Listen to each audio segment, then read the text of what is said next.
Hi all, this is Allmighty and welcome to this video. With this video we are continuing the story about José Raúl Capablanca and his journey to becoming the chess world champion. So okay, first and foremost I would like to apologize to you for yesterday's video. I saw that I had a typo in them. So the exhibition match it wrote Havana, Cuba, so after changing the image over and over again I just missed that, and unfortunately, yeah. Just want to apologize for that. Now I fixed it, so if in the future you see something in my videos, a mistake or something like that, please tell me so that I can fix it for the future videos. Okay, so that being said, let's move that out of the way and get back to the video. In this video we are going to be talking about again the exhibition match from that time when Capablanca was 13 years old and he was playing against Corzo. So yeah, this is actually the 11th game of the match, and in this moment Capablanca has 3 wins and Corzo has 2 wins. So after losing the first 2 games, Capablanca managed to overcome Corzo and is now in the lead. This is the 11th game, and possibly if with this win Capablanca can win the match entirely. So okay, in this case, in this game Capablanca is actually white, so he starts with d4. And Capablanca said that he liked to play d4 against Corzo because, as I've said, Corzo was preying on younger and unexperienced players, playing some gambits and sharper lines, and as you probably know, if you play e4, then there are much more sharper lines than with d4. So d5 by Corzo, knight to f3 and c5. This is called a Krause variation. E3 stabilizing the center, knight to c6, and now b3. So Capablanca wants to stabilize the center, this pawn on d4, also with playing bishop to b2. Okay, e6 by Corzo, bishop to b2, knight to f6. So normal developing moves.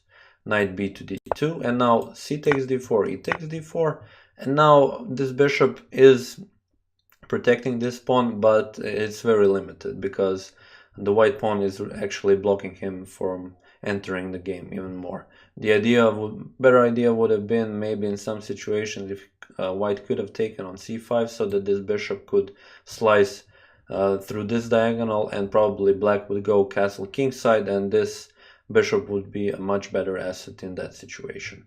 But okay, bishop to d6, bishop to d3. Again, with the development and castling, bringing the kings to safety, and now knight to h5. Corzo makes the first move, so he attacks with the knight. Idea is jump to f4 and attack this bishop. The other idea was, okay, much more simpler. If you can jump with knight to b4, you can also attack that bishop. But knight to f4 also covers e2 square, so maybe Corzo thought that was better. G3 by Capablanca, covering the f4 square, and now f5. A first positional mistake by Corzo. He is probably thinking he will have much more space if he brings his knight on e4, but Capablanca shows him right away why he knows how to play these kinds of positions. So he plays knight to e5. Also the e6 pawn is weak here now, and yeah, Capablanca will try and take advantage of that. Knight to e5, attacking the knight on h5 with the queen, and also taking the space in the center. Knight to f6 and f4. Bishop takes on e5 and f takes on e5, and now Capablanca has taken much more space than Corzo in the center, and he is better in this position. Knight to g4. The idea is jump to e3 and fork the rook and the queen. So queen to e2 to prevent this, and now queen to b6. Corzo is going into attacking mode, attacking this pawn twice. Capablanca covering it once, so he needs to play knight to f3 to actually defend this. And bishop to d7, developing move. But maybe better in this position could have been knight to b4, just to take this bishop and not allow white to have a bishop pair. But okay, bishop to d7, also an okay move. And now here Capablanca played a3 so that he can prevent knight jumping to b4. King to h8, making room for the rook on g8 so he can push g5. Okay, now h3, kicking the knight. Knight h6, the only square for the knight, and now queen to f2. The queen was attacking d4 pawn, but also behind the pawn there was a king, so maybe in some situations black could take on e5. So knight to f7, and now king to g2. g5 by Corzo. So Corzo is going all in. He's ready to attack. But Capablanca counters. He plays g4, and he wants to take on f5. So because of that, Corzo plays knight to e7, so that he can, with this knight, defend on f5 and bring the knight closer to the defense of the black king. In these situations, the problem is that this bishop isn't actually doing anything special on b2. He's defending this pawn, but essentially that is the whole extent of the bishop. But the bishop can do so much more. So bishop to c1 would be a logical move to transfer the bishop from this diagonal to maybe this diagonal and attack on g5. But Capablanca played queen to e3, which is also an okay move because you're pressuring g5, but maybe bishop to c1 was a better move here. Rook to g8 defending, also now bishop c1 possible. Another attacker to the g5, but Capablanca first played rook a to e1 so that the rook doesn't stay in the corner. And now knight to g6. So this knight was jumping all around with the same idea. A possible idea is capturing this white bishop, and now he wants to jump on f4, give a check to king, and also attack this bishop. But Capablanca takes first on f5, knight to f4 check, and now king to h2. He takes on d3, queen takes on d3, and now he takes on f5. And after all of these exchanges, actually now Corzo is a little bit better in this position, because now he can even push g4 and open up the white king and everything. Capablanca is unfortunately with his next move c4 kind of too slow, but of course you have to take all the moves into the consideration, and yeah, unfortunately Corzo makes a mistake in the situation. He plays queen to e6. A much better move was g4 in this situation. And now after Capablanca takes c on d5 and queen takes on d5, e6 is a devastating move. So now, as you can see, Capablanca decided well when he left his bishop on b2, because he will now soon be slicing all over to the king, and this bishop will become a monster. Now bishop takes on e6 doesn't work, because rook takes on e6, and after queen takes on e6, d5 is a check. And the queen is attacked, and essentially black is losing a queen. So he needs to move the bishop somewhere. So if he moves the bishop to c6, we can just take the knight. So he decided to play bishop to b5. And this is actually the moment a lot of people will be talking about after this game. So here Capablanca played a move for the history, let's call it like that. But it wasn't the best move, and he talks about it later in his book. He could have just played queen to d2, which is the best move. Now the threats stay. I mean, bishop takes on f1 isn't that big of a threat, because all of the things that white can actually do in this position. So take on f7 if the knight moves, take on g5 also if the knight moves. Rook to e5 is a threat. There are so many threats in this position for white that, yeah, black is just losing terribly. But instead of queen to d2, Capablanca sacrificed the queen. Queen to b5. And this is like, yeah, he said that essentially he knew that that wasn't the best move, but he just wanted to sacrifice a queen. So that in itself tells you about this young boy and how actually he approached chess and life. He just wanted to play interesting games. He didn't want to like win easily or play a boring game. He wanted to sacrifice. He wanted to enjoy chess in general. So yeah, now queen takes on b5 and now d5. Of course, when I say that the queen takes on sacrificing the queen isn't the best move, it is a good move. I mean, Capablanca didn't play it just so that he can sacrifice the queen. White is still better here. So rook to g7 because it's check, and this is the only move for black. And after white takes on f7, in this situation, black has a queen for 2 pieces, but he's losing really badly because this rook can't move, this queen can't move, because, for example, if queen takes on d5, rook to e8 is a threat, and after takes, the rook cannot defend, so the queen has to go to g8, and after takes, bishop takes on g7, and look at this. After being down, so 2 pieces for a queen, now you have a rook and a piece against, yeah, maybe some pawns. So yeah, that good of a position for white. And in this situation, okay, so the another threat is also knight to g5. Corzo decided to play h6 to prevent this, because if he plays something like this, okay, I'm just going to show you, knight to g5, rook cannot take because he is pinned with the bishop. So okay, h6 was a move, and now Capablanca, okay, I cannot take on g5 and jump to e6, I will just go knight to d4. Yeah, it is the same thing. Now I can even take on f5, and I'm attacking the queen as well. So this is everything with a tempo. Again, queen to d5 doesn't work because of rook to e8. Black takes, queen goes out, yeah, and essentially now what can you do? Now you have 2 pieces and you manage to pull out the queen. So actually every move that Corzo plays here, so even queen to d7, knight to f5 is just a move because the rook is defending the knight and they are slicing here. This is also winning for white. So Corzo decided to give the queen back. So queen takes on f1 and rook takes on f1.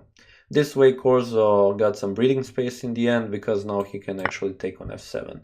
But Capablanca shows him that, yeah, no matter what, he will win the game. Rook takes on f5, rook takes on f5, and knight takes on f5 with check.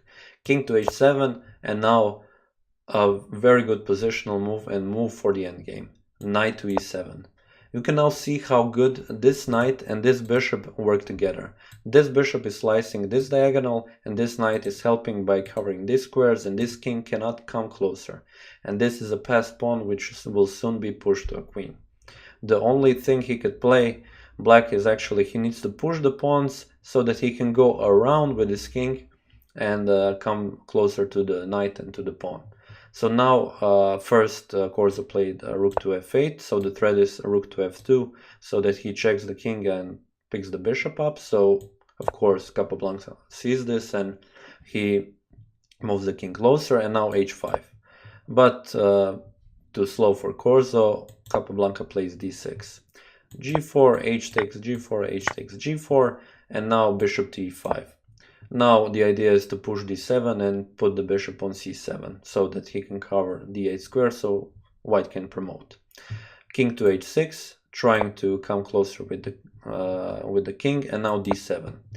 Corzo tries to defend, and now again a great move by Capablanca, knight to g8, sacrificing the knight so that the rook can move, and you can essentially put the bishop here and bring out the queen. So for example here, if you wouldn't take the knight with the rook, you play king to g5, just knight to f6, king f5, and bishop c7.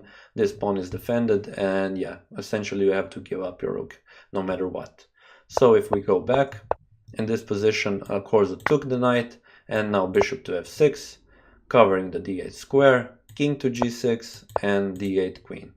Corzo has to take, bishop takes, and this is a winning endgame for Capablanca.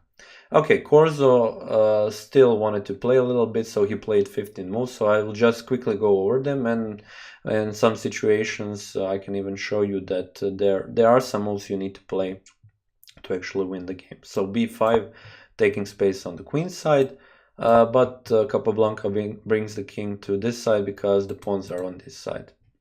Now king to f5, king to e3, e5, d3, king to d5, king to c3, and now g3. So of course Corzo uses this pawn to push him, but now the bishop comes, and after g2, bishop is on f2, and he is defending g1 square, and black cannot promote.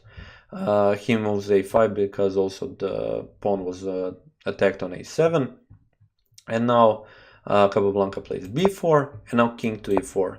A first trap by Corzo. So it is not good to capture on a5 here. So if capturing on a5, king to d5, and king can just go to the corner, and unfortunately this is a drawn endgame for white, because the corner square is actually a light square, and you need then a light square bishop to actually push the king out of the corner. And in this case we have a dark square bishop, and then this doesn't work in our favor. Of course, a good endgame player like Capablanca knows this, and he just plays a waiting move, bishop to b6. And now after king to d5, king to d3. King c6, again moving the bishop away, and king to d5. Another waiting move is bishop to h2, and now king has to go back. He played king to c6, and now king to d4. We bring the king closer, we want to push him away and essentially pick up the pawns with our king. For the end, so a4, Capablanca played king to e5, king to b6, king to d5, king to a6, and now not king to c6, because g1 is a queen. When we take the queen, this is actually a stalemate. So you have to watch it until the last move. In this position, of course, Capablanca played king to c5, and now g1 doesn't work because, yeah, the king can go on a7 or b7. So it doesn't matter. Either way, whatever he plays, Capablanca will just pick up the pawns and win the endgame. So in this position, Corzo actually resigned the game. After king to c5, he has to move the king or push the pawn like I've shown you, yeah, and Capablanca is winning easily. So okay, this is pretty much it for this video. With this win, Capablanca actually managed to win the match, because this was his fourth win. As per initial agreement, this was enough for him to actually win the match and gather so much admiration for all the people who watched the match, because on one side you have this 13-year-old boy winning against a guy who was considered to be the strongest chess player in Cuba. So okay, after that they actually wanted to continue and play until somebody gets the 7th win. In the end, Capablanca of course had 4th wins. The 12th game was a draw, and the 13th game was actually winning for Corzo won that game. So you can see in a lot of places that the end result of this exhibition was 4 wins to Capablanca, 3 wins for Corzo, and 6 draws. But actually, per initial agreement, it was 4 wins for Capablanca, 2 wins for Corzo, and 5 draws. But it doesn't really matter. Capablanca won the match. He, as I've said, gathered a lot of fans with that, who then cheered him on later, after a couple of months, in a tournament which was actually played for a chess champion of Cuba. So okay, this is it pretty much for this video. We will be continuing the story tomorrow with a game from that tournament. And yeah, that being said, I would like to thank you for watching this video, and I will see you next time.